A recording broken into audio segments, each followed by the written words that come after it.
Dengan nama Allah yang Maha Luas dan kekal belas kasih-Nya kepada orang mukmin, lagi Maha Penyayang kepada semua makhluknya. Shad. Demi Al-Quran yang memuat peringatan, orang-orang kafir benar-benar sangat congkak dan memusuhi agama Allah. Amat banyak negeri yang telah kami binasakan sebelum kaum kafir Quraisy. Ketika kaum kafir di negeri itu dibinasakan, mereka berteriak, "Alangkah celakanya nasib kami karena tidak ada lagi tempat untuk melarikan diri dari azab." Kaum kafir Quraisy heran dengan datangnya seorang rasul dari kalangan mereka sendiri yang menyampaikan ancaman kepada mereka. Orang-orang kafir Quraisy berkata, "Muhammad adalah seorang penyihir lagi pembohong. Bagaimana Muhammad dapat menyatukan Tuhan yang begitu banyak ini menjadi satu Tuhan saja? Sungguh perbuatan Muhammad ini suatu hal yang tidak masuk akal." Para pembesar kafir Quraisy keluar lalu berkata, "Biarkanlah orang ini. Wahai kaum Quraisy, bersabarlah kalian untuk membela Tuhan-Tuhan yang kalian sembah selama ini. Sungguh perbuatan Muhammad menyatukan Tuhan-Tuhan kita adalah untuk tujuan tertentu. Wahai kaum Quraisy, kita tidak pernah mendengar ajaran satu Tuhan ini dari agama Nasrani. Sungguh ajaran satu Tuhan ini adalah kebohongan yang direkayasa. Apakah kepada Muhammad diturunkan kitab untuk memberi peringatan kepada kita?" Bahkan kaum kafir Quraisy selalu meragukan peringatanku sekalipun saat mereka ditimpa azab. Wahai Muhammad, apakah kaum kafir Quraisy mempunyai gudang-gudang penyimpan rahmat Tuhan kamu yang maha perkasa lagi maha pemberi rezeki? Atau apakah kaum kafir Quraisy menguasai kekayaan langit dan bumi serta segala yang ada di antara keduanya? Kalau demikian, hendaklah kaum kafir Quraisy itu memanjat tangga sampai ke langit untuk menguasai kekayaan mereka. Pasukan sekutu kafir yang ingin membunuh Muhammad pasti dikalahkan. Sebelum kaum kafir Quraisy, kaum Nuh, Ad, dan Fir'aun yang memiliki tentara yang lebih perkasa senantiasa mendustakan Rasul-Rasul Allah. Kaum Thamud, kaum Lut, dan penduduk Aikah, mereka adalah tentara-tentara sekutu kafir.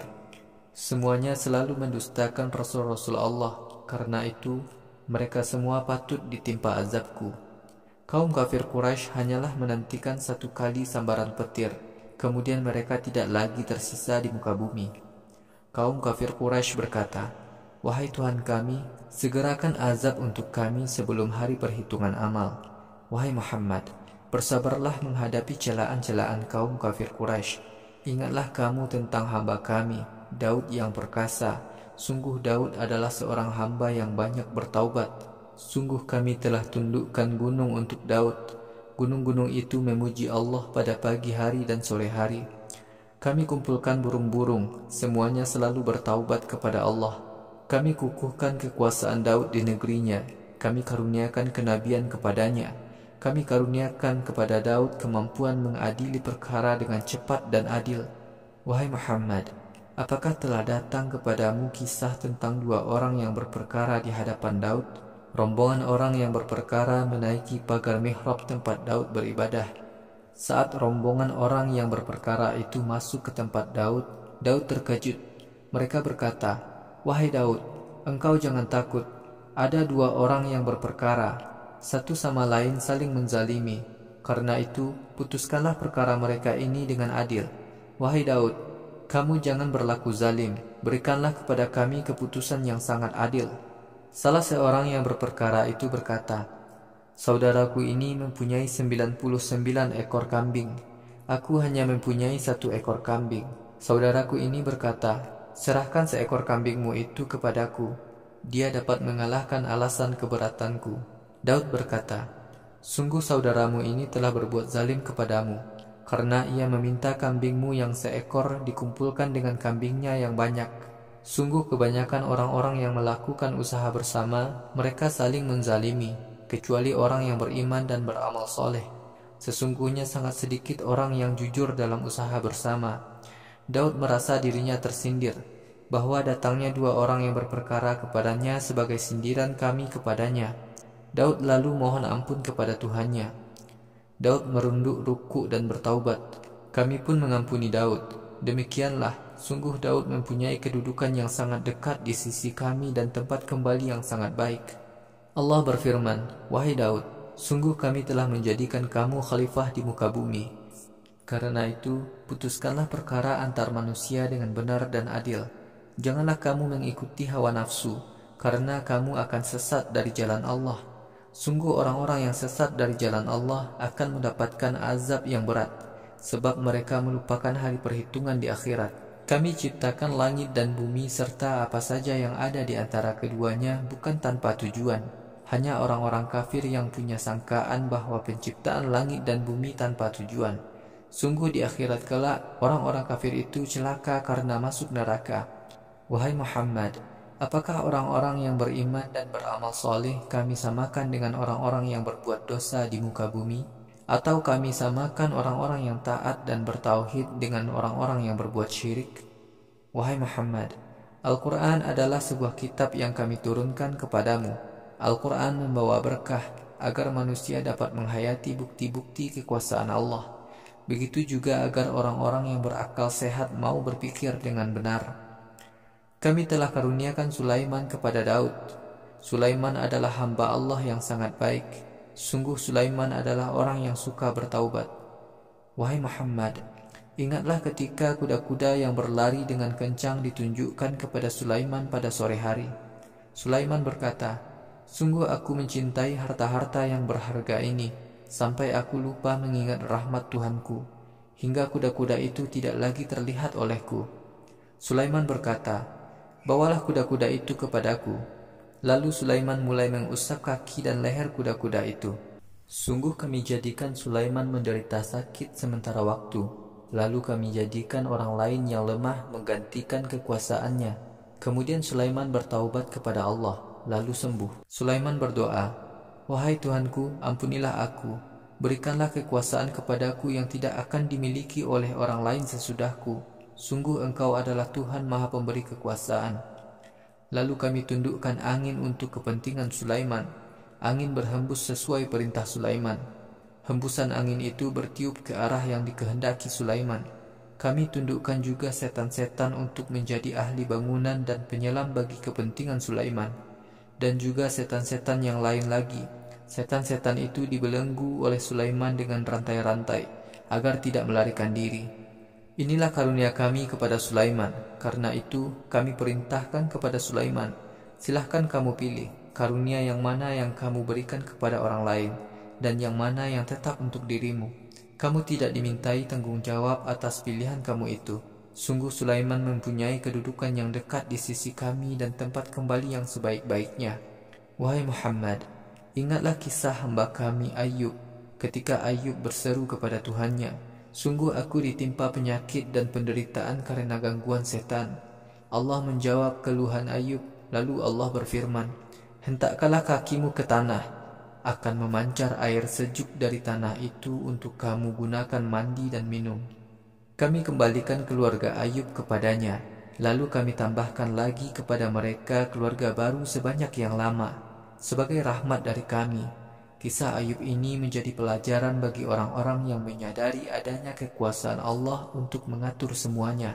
Wahai Ayub, ambillah seikat alang-alang dengan tanganmu. Pukulkanlah alang-alang itu kepada istrimu. Akan tetapi, janganlah engkau melanggar sumpahmu. Sungguh kami dapati Ayub orang yang sangat sabar. Ayub adalah hamba yang sangat baik. Sungguh Ayub selalu bertaubat kepada Tuhannya. Wahai Muhammad, ingatlah kisah hamba-hamba kami, Ibrahim, Ishak, dan Yakub. Mereka adalah orang-orang yang sangat kuat agamanya. Mereka memiliki pikiran-pikiran yang jernih. Kami telah menjauhkan mereka dari perbuatan-perbuatan syirik. Mereka selalu ingat dan mengingatkan manusia kepada akhirat. Sesungguhnya mereka adalah hamba-hamba pilihan yang baik di sisi kami. Wahai Muhammad, ingatlah tentang kisah Ismail, Ilyasa, Zulkifli dan semua orang saleh. Al-Quran ini adalah peringatan dari Tuhanmu. Sungguh orang-orang yang taat dan bertauhid mendapatkan tempat kembali yang baik. Tempat kembali mereka adalah surga-surga adnin, yang terbuka pintu-pintunya untuk mereka. Penghuni surga duduk bersandar dalam surga. Penghuni surga memanggil pelayan-pelayan surga untuk menghidangkan minuman dan buah-buahan yang banyak. Mereka mendapatkan bidadari-bidadari yang selalu menunduk, lagi masih remaja. Wahai orang-orang mukmin, itulah surga yang dijanjikan kepada kalian pada hari perhitungan amal di akhirat kelak. Surga-surga itu adalah rezeki dari kami. Rezeki surga itu tidak akan ada habis-habisnya. Surga itu tempat kembali bagi kaum mukmin, sedangkan tempat kembali orang-orang kafir itu amat jelek. Tempat kembali orang-orang kafir adalah neraka jahanam. Mereka akan masuk ke dalamnya. Sungguh neraka jahanam adalah tempat tinggal yang paling buruk. Wahai orang-orang kafir, rasakanlah azab neraka jahanam yang minumannya air mendidih dan nanah berbau busuk. Selain itu, masih ada berbagai macam siksaan lain. Wahai para pemimpin kaum kafir, inilah gerombolan orang-orang sesat yang masuk neraka dengan berdesak-desakan bersama kalian. Para penghuni neraka tidak mendapatkan sambutan yang baik. Sungguh mereka semua akan masuk ke dalam neraka dengan berduyun-duyun. Para pengikut pemimpin kaum kafir berkata kepada pemimpin mereka, "Mengapa tidak ada yang menyambut kalian dengan ucapan selamat datang? Kalianlah yang dahulu di dunia telah membekali kami dengan kesesatan dan perbuatan dosa, sehingga kami masuk neraka ini. Sungguh neraka itu merupakan tempat yang amat buruk." Para pengikut pemimpin kaum kafir berkata, "Wahai Tuhan kami, para pemimpin kami itulah yang dahulu telah menyesatkan kami. Karena itu lipat gandakanlah siksa untuk mereka dalam neraka." Para pengikut pemimpin kaum kafir berkata, "Mengapa di neraka ini kami tidak melihat orang-orang mukmin yang di dunia dahulu kami anggap sebagai orang-orang hina? Mengapa di dunia dahulu kami mengejek orang-orang mukmin sebagai golongan yang hina? Atau kami yang dahulu keliru menilai mereka?" Sungguh para penghuni neraka itu senantiasa saling menyalahkan sesama mereka. Pertengkaran sesama mereka itu selalu terjadi. Wahai Muhammad, katakanlah, aku hanyalah seorang Rasul yang menyampaikan ancaman. Tidak ada Tuhan selain Allah, Tuhan yang Maha Esa lagi Maha Pemaksa, Tuhan yang menguasai langit dan bumi serta segala yang ada di antara keduanya. Allah Maha Perkasa lagi Maha Pengampun. Wahai Muhammad, katakanlah kepada kaum kafir Quraisy, Al-Quran adalah berita besar yang datang dari Allah, tetapi kalian telah mengingkari Al-Quran ini. Aku tidak memiliki pengetahuan sedikit pun tentang para malaikat yang memperdebatkan masalah Adam. Aku diberi wahyu hanyalah karena aku seorang Rasul yang menyampaikan peringatan dari Tuhanku dengan kata-kata yang mudah dipahami. Wahai Muhammad, ingatlah ketika Tuhanmu berkata kepada malaikat, Aku akan menciptakan seorang manusia dari tanah. Ketika aku telah menciptakan jasad Adam dengan sempurna, aku tiupkan ke dalam dirinya sebagian ruhku. Kemudian para malaikat tunduk bersujud kepada Adam. Seluruh malaikat bersujud kepada Adam. Hanya iblis yang bersikap congkak sehingga tidak mau bersujud kepada Adam. Iblis termasuk golongan kafir. Allah berfirman kepada iblis, "Wahai iblis, apa alasan kamu tidak mau bersujud kepada makhluk yang aku ciptakan dengan tanganku? Apakah kamu merasa lebih mulia daripada dia? Ataukah kamu termasuk orang-orang yang congkak?" Iblis berkata, "Aku lebih baik daripada Adam.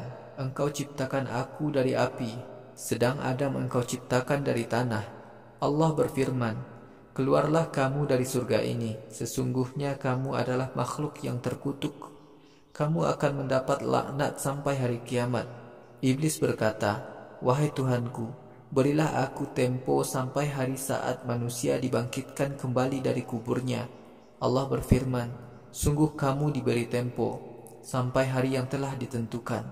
Iblis berkata, "Demi keagunganmu, pasti aku akan menyesatkan semua manusia, kecuali hamba-hambamu yang taat di antara manusia itu." Allah berfirman, "Demi sumpah yang benar, aku hanya menyatakan yang benar. Wahai iblis, sungguh aku akan memenuhi jahanam dengan kamu dan golonganmu, juga semua orang yang mengikuti kamu. Wahai Muhammad, katakanlah, aku tidak meminta upah sedikit pun atas dakwahku. Aku bukanlah termasuk orang yang berdusta. Sungguh Al-Quran ini hanyalah peringatan dari Tuhanmu bagi seluruh manusia dan jin. Wahai kaum kafir, kalian akan menyadari kebenaran ancaman-ancaman siksa dalam Al-Quran setelah kalian mati.